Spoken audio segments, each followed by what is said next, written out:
છેલ્લા કેટલાય સમયથી પ્રજાના રક્ષક પર અનેક સવાલો ઉભા થઈ રહ્યા છે, કારણ કે પોલીસ પર દુષ્કર્મના આરોપ લાગે છે, પોલીસ પર ગેરરીતિના આરોપ લાગે છે, પોલીસ પર દારૂ ઢીંચવાના પણ આરોપ લાગે છે। પોલીસનું કામ છે કાયદો અને વ્યવસ્થાનું પાલન કરવું, પણ એ જ ખુલ્લેઆમ કાયદાનું ઉલ્લંઘન કરતા જોવા મળી રહ્યા છે। વડોદરા બાદ હવે સાબરકાંઠામાંથી કિસ્સો સામે આવ્યો છે, જેમાં પોલીસ નશામાં ધૂત જોવા મળી રહ્યા છે। નમસ્કાર, આપની સાથે હું ભગવતી વિશાવડિયા।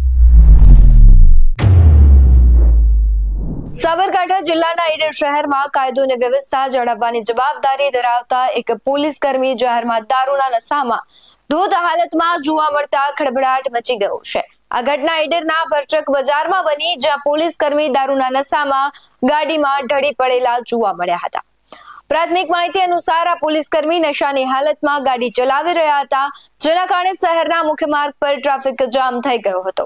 સ્થાનિકોએ આ પોલીસ કર્મીને ગાડીમાંથી બહાર કાઢી ગાડીને સાઈડમાં ખસેડી ટ્રાફિક ક્લિયર કરાવ્યો।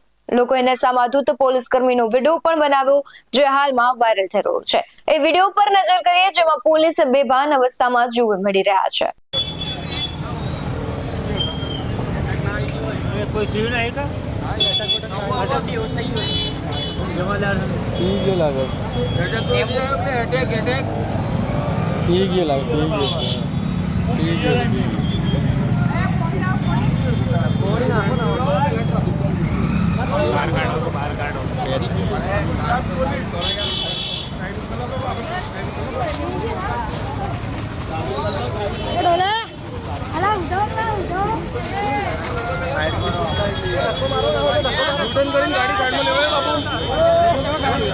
न्यूटन કરીને ધક્કો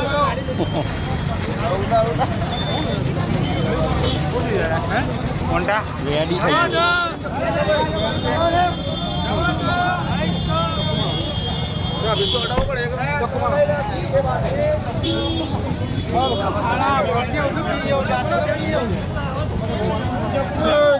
ગાડી હટાવો ભાઈ પહેલા કોકરે મારી નાખેલા।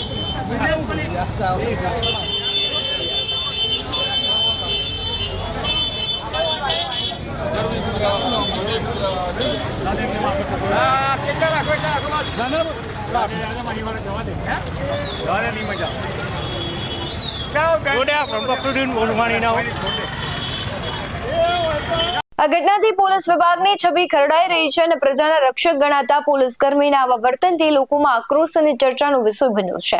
ગુજરાતમાં દારૂબંધી હોવા છતાં પોલીસ કર્મી ખુલ્લેઆમ દારૂના નશામાં જોવા મળતા કાયદાના અમલીકરણ પર ગંભીર સવાલો ઉભા થયા છે।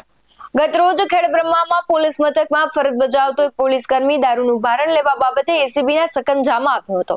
આ બે ઘટનાઓ દર્શાવે છે કે પોલીસ દળમાં આવા કિસ્સાઓ ચિંતાજનક રીતે વધી રહ્યા છે।